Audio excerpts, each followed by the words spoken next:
Hello everyone, दोस्तों मैं अरुण शर्मा। आप देख रहे हैं 10 सोच। दोस्तों इस वीडियो में बात करने वाले हैं महाराष्ट्र के दंगल के बारे में कि महाराष्ट्र में आज घमासान जारी है और महाराष्ट्र में देखा जाए तो शिंदे, अजित पवार और बीजेपी एक साथ मैदान में कूद पड़े हैं। उन्होंने 9 सीटों पे अपने उम्मीदवार उतार दिए हैं। साथ में महागाड़ी शरद पवार, राहुल गांधी और उद्धव ठाकरे ने भी अपना मोर्चा खोल दिया। अब देखते हैं कि इस बार जिस तरीके से लोकसभा चुनाव में बीजेपी की करारी हार हुई थी, क्या उद्धव ठाकरे दोबारा से मोर्चा संभाल पाएंगे। दोस्तों अगर आप चैनल पहली बार है, जुड़ सकते हैं सारी वीडियो को देखने। दोस्तों बात करते हैं महाराष्ट्र की राजनीति के बारे में कि महाराष्ट्र में बीजेपी पिछली बार दो लोकसभा चुनाव में औंधे मुंह गिरी और दिग्गजों के दिग्गज भी हार गए।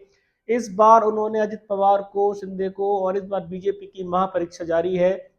उन्होंने अपने विधायकों को और अपने सारे गठबंधनों को इस बार होटल में ठहरा दिया। रिजॉर्ट पॉलिटिक्स पूरी तरीके से जारी हो चुकी है। उधर राहुल गांधी भी अंबानी के लड़के की शादी छोड़ महाराष्ट्र पहुंच चुके हैं और उन्होंने उद्धव ठाकरे और शरद पवार से अपनी मीटिंगें बैठकें जारी कर दी हैं।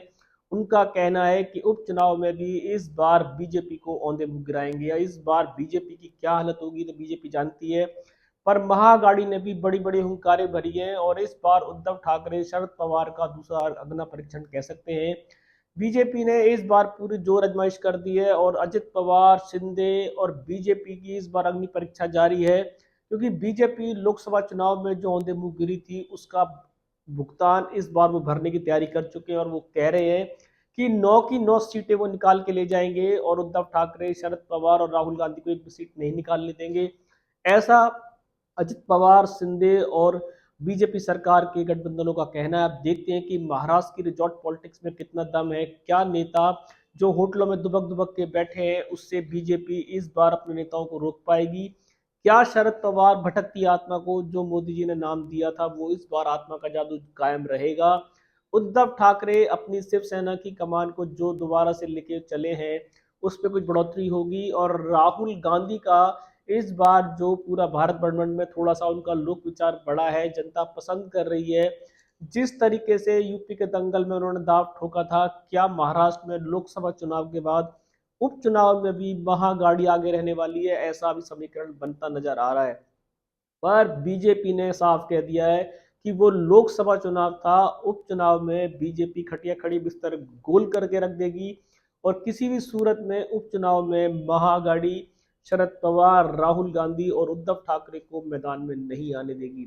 अब दोनों ने लंबी लंबी हुंकारे और जुमले फेंक दिए। अब देखते हैं कि राहुल गांधी जहां महाराष्ट्र पहुंच चुके हैं। उन्होंने, राहुल गांधी ने अंबानी के लड़के का न्योता भी था पर अटकलें लगाई जा रही थी कि शायद वो शादी में शामिल हो सकते हैं, पर उन्होंने फिलहाल अभी इसका कुछ इंडिकेशन नहीं दिए, क्योंकि राहुल गांधी का और अंबानी का किसी भी तरीके से कोई आंकड़ा बैठता नजर नहीं आ रहा। वो महाराष्ट्र पहुंचे हैं, वो रिजॉर्ट पॉलिटिक्स को मद्देनजर पहुंच चुके हैं और राहुल गांधी को वहां एक दो समीकरण सेट करने हैं।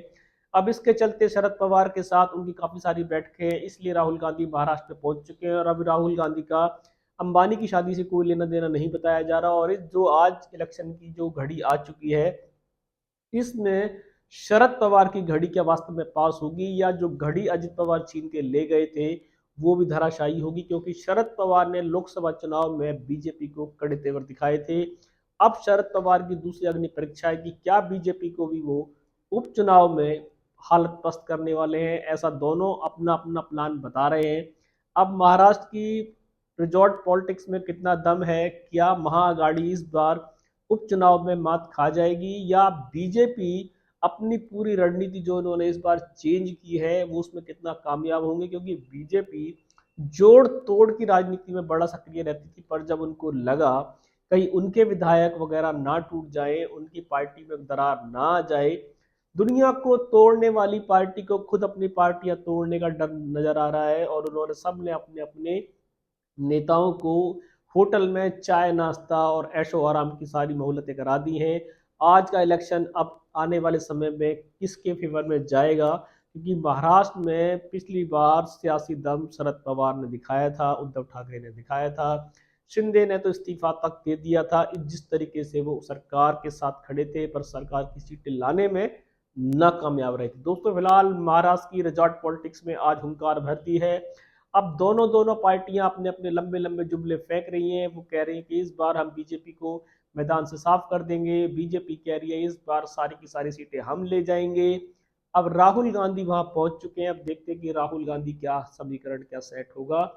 क्या विधानसभा चुनाव से पहले बीजेपी को और एक झटका लगने की तैयारी है? ये इलेक्शन एक तरीके से क्लियर इंडिकेशन हो जाएगा कि महाराष्ट्र में बीजेपी के पांव कितने मजबूत हैं और कितने उखड़ चुके हैं।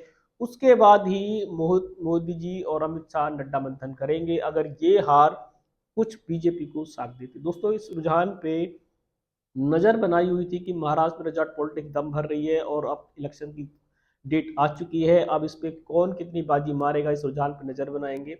अगर आप चैनल पहली बार हैं, जुड़ सकते हैं सारी वीडियो को देखने। दोस्तों, मैं अरुण शर्मा मिलूंगा नई सोच के साथ, तब तक अपना ध्यान रखें। नमस्कार।